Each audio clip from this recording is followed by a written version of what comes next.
Allahu Akbar, Allahu Akbar. Roberto Muñiz, Mahmú para los argelinos, es un argentino que a los 37 años viaja al norte de África para alistarse en el Frente de Liberación Nacional argelino.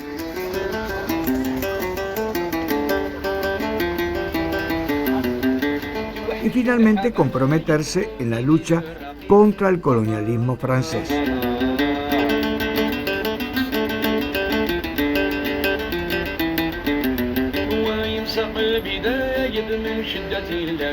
En 1959 se incorpora como matricero en una fábrica clandestina de armas que el Frente de Liberación Nacional había instalado en Marruecos.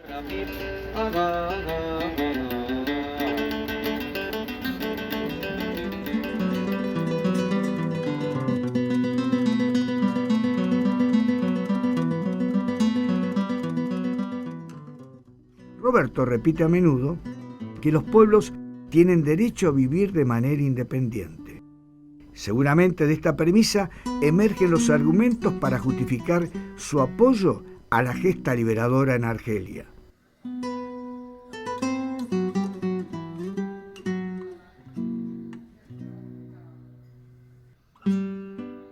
Muñiz fue testigo de las gloriosas páginas desprendidas de una revolución, de un modelo que ha sido ejemplo en las causas imperecederas para la construcción de un mundo más justo y solidario.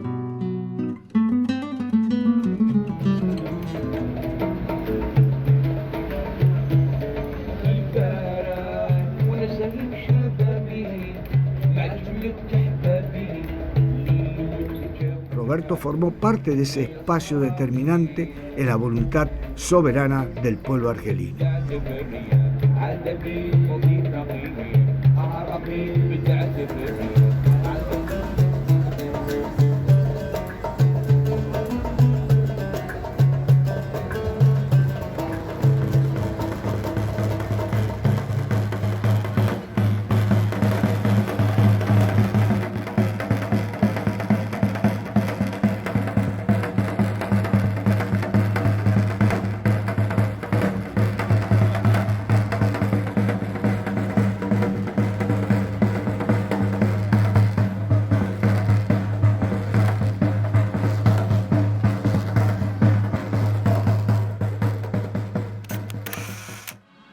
Los muchachos peronistas, todos unidos estaremos y con esperanza daremos un grito de corazón: ¡viva Perón, viva Perón, viva Perón! Porque Perón había hecho una política que era bastante favorable para los trabajadores.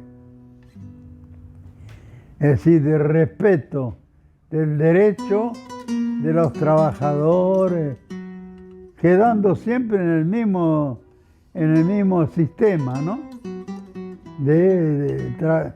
Los trabajadores que trabajan en fábrica, que cobran un salario, pero que sean respetados y que trabajen en buenas condiciones y todo. Perón, en su periodo de presidente, hizo esa política. Y esa política yo la apoyaba. No solamente apoyaba eso, sino que yo quería ir más lejos todavía. Es decir, organizar una sociedad más igualitaria en la Argentina, ¿no?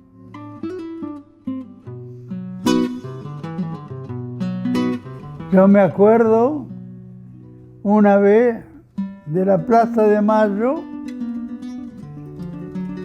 Perón hablaba del balcón de la Casa de Gobierno y terminando su discurso agarró a Evita y la levantó así, en el aire, en el balcón de la Casa de Gobierno. No, me acuerdo bien de todo ese periodo.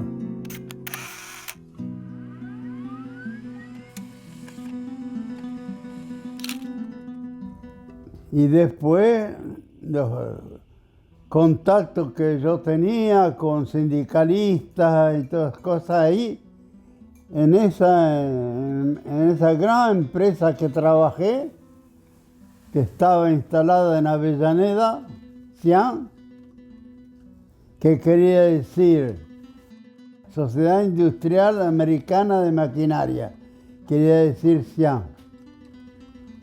Y de ahí, a causa de mi actividad sindical, me licenciaron. En ese periodo que había comenzado a trabajar en otro lugar,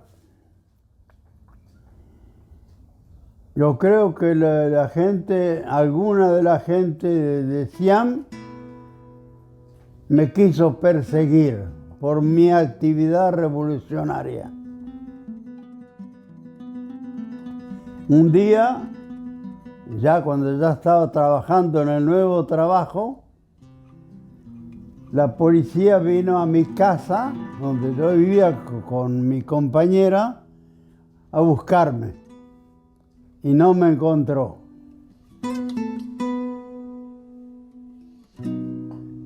¿Qué hizo? Mi señora también trabajaba en el gremio textil, en una fábrica que llamaban Alpargata, la fábrica esa. Y ella también tuvo problemas después. También la licenciaron por sindicalista también. Bueno, así fue que cuando vinieron las policías a buscarme, mi señora logró encontrarme donde había encontrado el nuevo trabajo, para informarme lo que pasaba.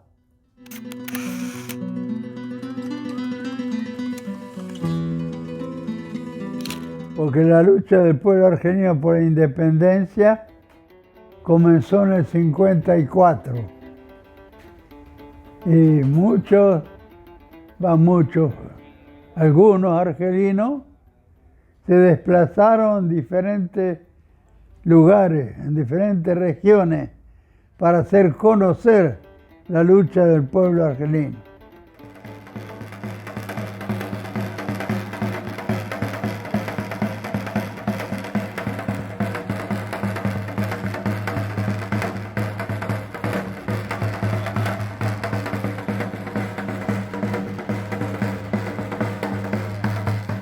Y ahí en Argentina hubo algunos militantes del FLN que se instalaron ahí en Argentina para hacer conocer la lucha del pueblo, conocer y pedir ayuda a la lucha del pueblo argelino.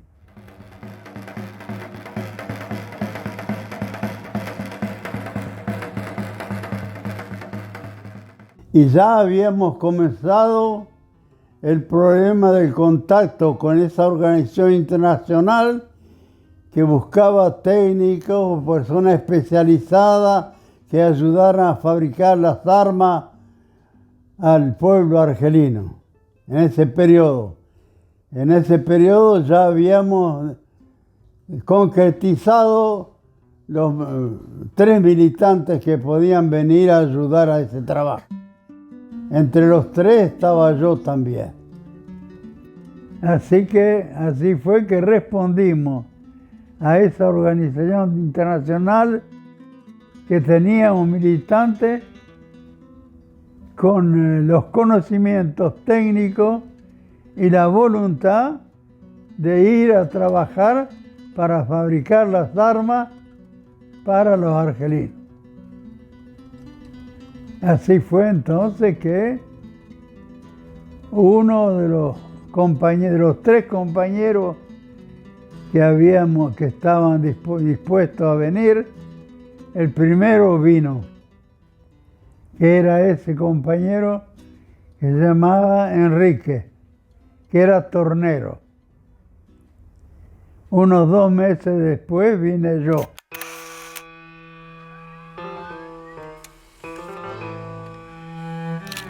Ella ya trabajaba en el gremio textil. No era delegado todavía, porque tenía apenas 18, 19 años. Y yo trabajaba también en esa grande fábrica y yo todavía ya había comenzado a ser delegado sindical y tenía 24 años. Y cuando tenía 24 años y ella iba a cumplir 21 años, nos casamos. Y fue acá, y eso le interesa, fue acá que decidimos tener un hijo.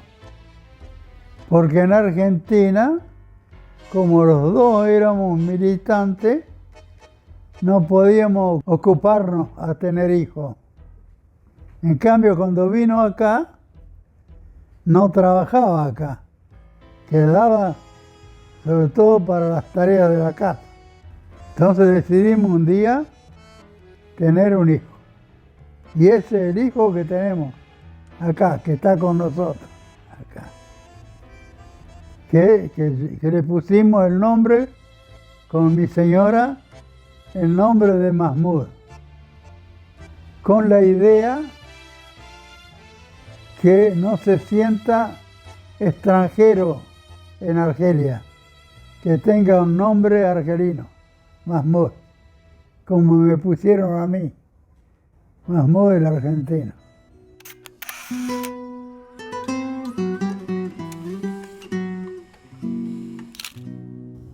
Así que cuando estaba ahí en Córdoba, en esa ciudad, cuando terminó la huelga del gremio metalúrgico, se hizo una reunión, un mitin público con los trabajadores metalúrgicos. Y yo participé en ese mitin también. Mitin que lo hicieron en los locales de la CGT en Córdoba, porque el sindicato metalúrgico tenía muy pequeños locales.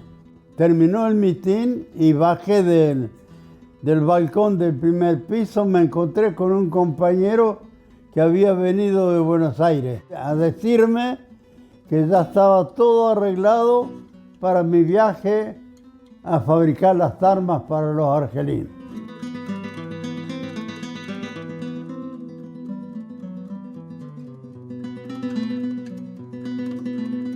Así que en el año 59 entonces ya viajé para venir a trabajar con los argelinos.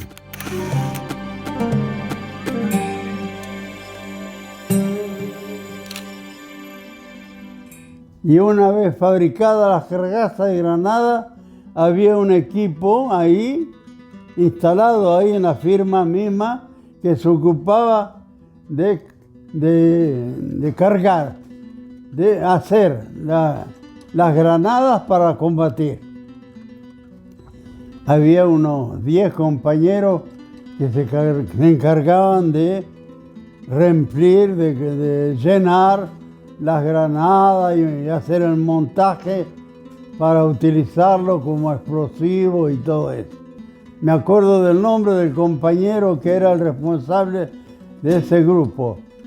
Se llamaba Sidi Said. Y el responsable estaba en la primera pequeña firma que estaba muy cerca de la capital de Marruecos, Rabat, se llamaba Murad. Ahí fue donde encontré el otro argentino, cuando yo llegué, se llamaba Paul. Él había llegado un mes y medio, 2 meses antes que yo. Así que ahí lo encontré. Después, cuando fuimos entonces a la instalación de la grande fábrica, nos fuimos todos los dos juntos, y ahí ya estaban todos mucha gente de los argelinos que iban a trabajar en la fábrica. Eran muchos de los argelinos que tenían un oficio, que habían trabajado en Francia y habían aprendido un oficio. Y vinieron ahí para trabajar en esa fábrica de fabricación de armas.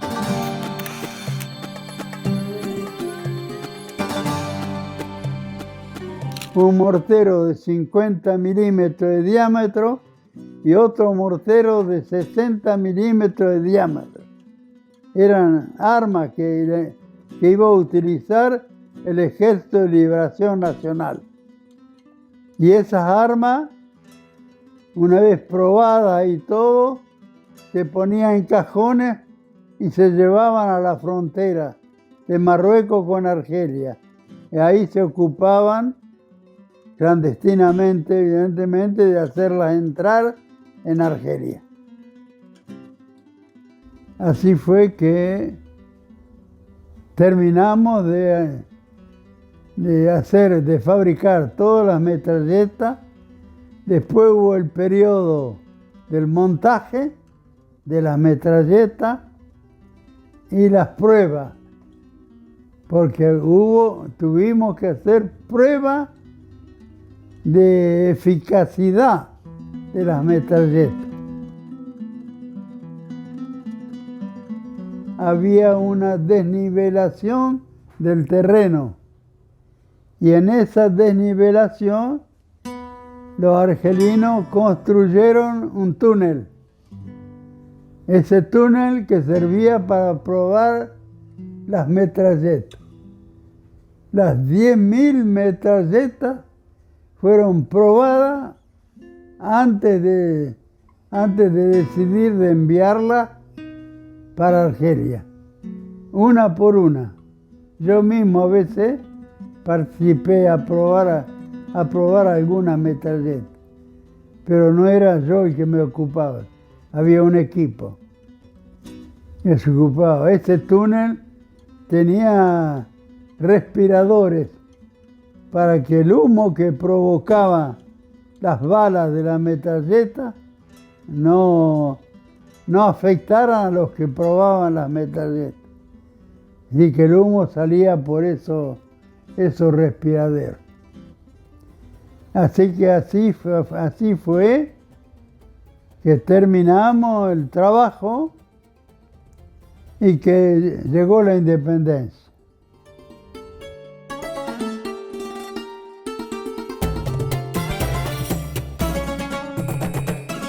Así que festejamos, hicimos una gran fiesta con todos los compañeros que habían trabajado en la fábrica de armas para conmemorar la independencia de Argelia. Así que a partir de ese momento, los responsables argelinos comenzaron a organizar la repatriación de los argelinos y de todo el material que había en la fábrica de armas para traerlo a Argelia.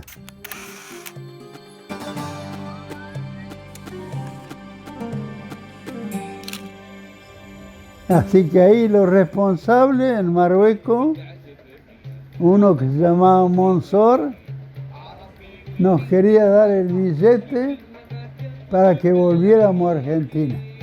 Yo le dije a los responsables que yo quería conocer a Argelia antes de volver a Argentina.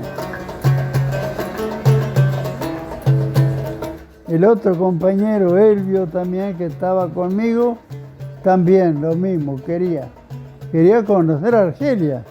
Habíamos trabajado para la independencia de Argelia y ahora Argelia estaba independiente, queríamos conocer a Argelia.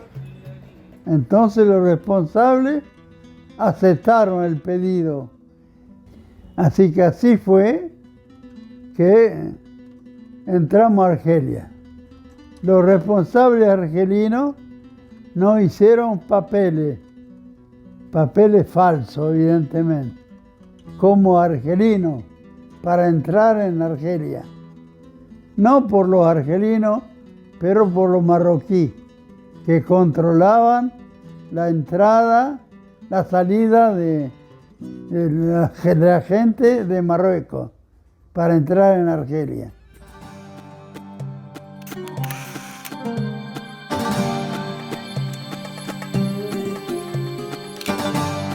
entramos a Argelia, encontramos un responsable argelino después de la frontera de Marruecos, nos recibió, miró los papeles que traíamos, le explicamos por qué era, y entonces nos respondió, bueno, yo no sé qué puedo hacer con ustedes, en qué puedo ayudarlos.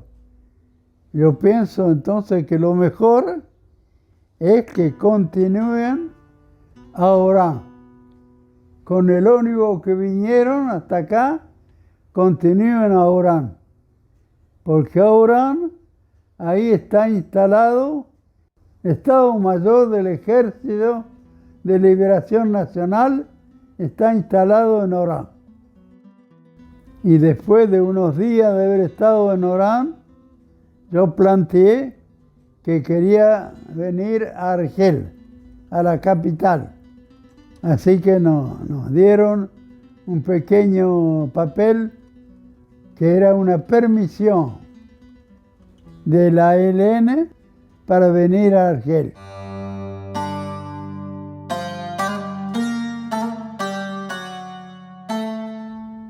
Vinimos a Argel, contactamos a otro responsable en Argel, nos tomaron en cargo y nos alojaron también en un lugar justamente locales que ocupaba el ejército francés antes de la independencia y después lo ocupó el Ejército de Liberación Nacional. Ahí estuvimos un tiempo en contacto siempre con el ejército. Y ahí fue cuando algunos argelinos me plantearon que por qué me iba a ir a Argentina. Ellos querían que me quedara en Argelia, diciéndome que me necesitaba en Argelia para que les ayudara a consolidar la independencia de Argelia. Bueno, yo planteé que el problema que yo tenía era que yo cuando vine estaba casado en Argentina. Tenía una señora que era militante como yo, militante revolucionaria como yo, pero ella se quedó en Argentina y ahora yo no pensaba abandonarla. Entonces, a esa explicación me respondieron que no pensaban, no me proponían que la abandonara, pero me proponían que yo le escribiera a ella para que ella viniera acá a Argelia y que nos instaláramos acá en Argelia.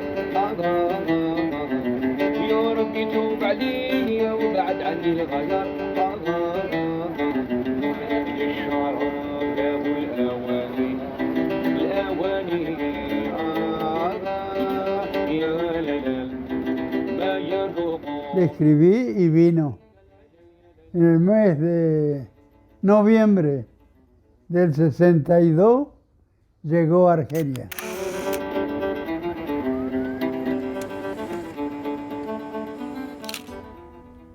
Y yo pienso y pensaba así, no sé si tendré razón o no, que el asunto de la colonización marroquí fue una especie de acuerdo que hicieron los marroquíes con los españoles. Y yo hago esa deducción porque cuando yo estaba en Marruecos había 2 ciudades marroquíes que estaban controladas por los españoles, que eran 2 ciudades que estaban construidas al borde de la mar Mediterránea, Se llamaba Ceuta, una ciudad, y Melilla, la otra ciudad. Entonces yo pienso que esa fue la negociación. España se retiró del Sahara Occidental y le dio el Sahara Occidental a los marroquíes para guardar las dos ciudades que ellos tenían colonizadas en Marruecos.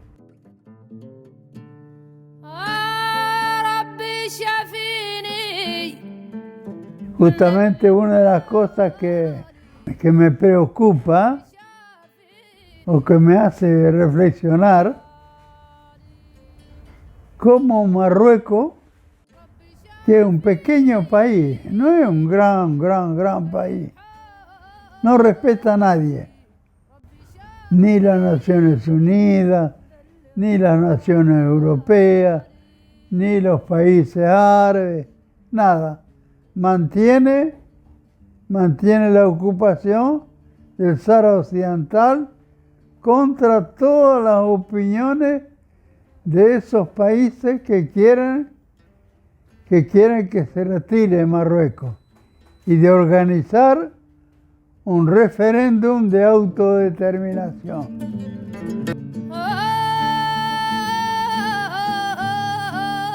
Evidentemente, pienso, hay algunos países europeos que aceptan eso de la colonización de Marruecos, porque hacen negocio con Marruecos. Muchas de las riquezas naturales del Sahara Occidental, Marruecos las está vendiendo a los países europeos. ¿Qué mundo es ese? ¿Qué mundo? No puede ser que los pueblos vivan un mundo así. ¿Por qué? Entonces yo he llegado a la idea que lo que hay que hacer es que hay que cambiar de sistema.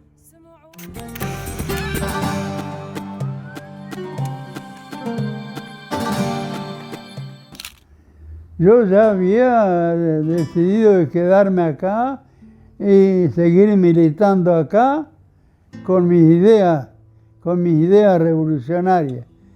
No quiere decir que hacía todo el tiempo que hablaba de revoluciones, porque Argelia ya había hecho la revolución con la cual obtuvo la independencia. Así que después se trataba de discutir cómo consolidar la independencia. Y yo tenía una posición que quería hacer de Argelia una Argelia socialista, como había sido más o menos el periodo de Perón, del peronismo en Argentina.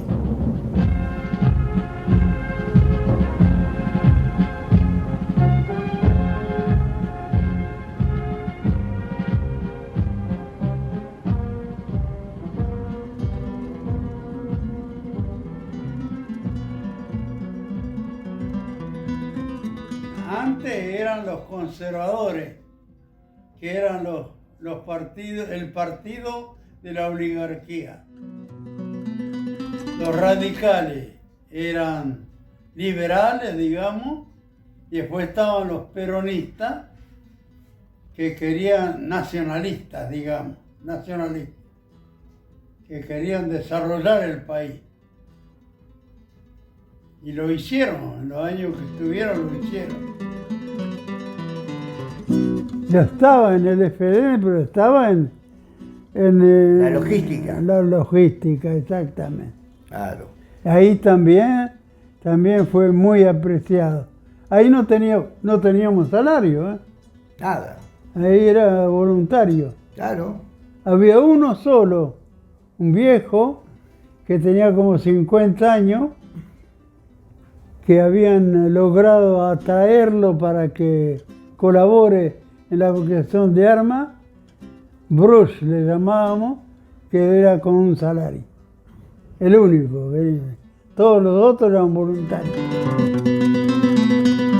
Qué grande sos, Perón, Perón, cuánto vales, sos el primer trabajador.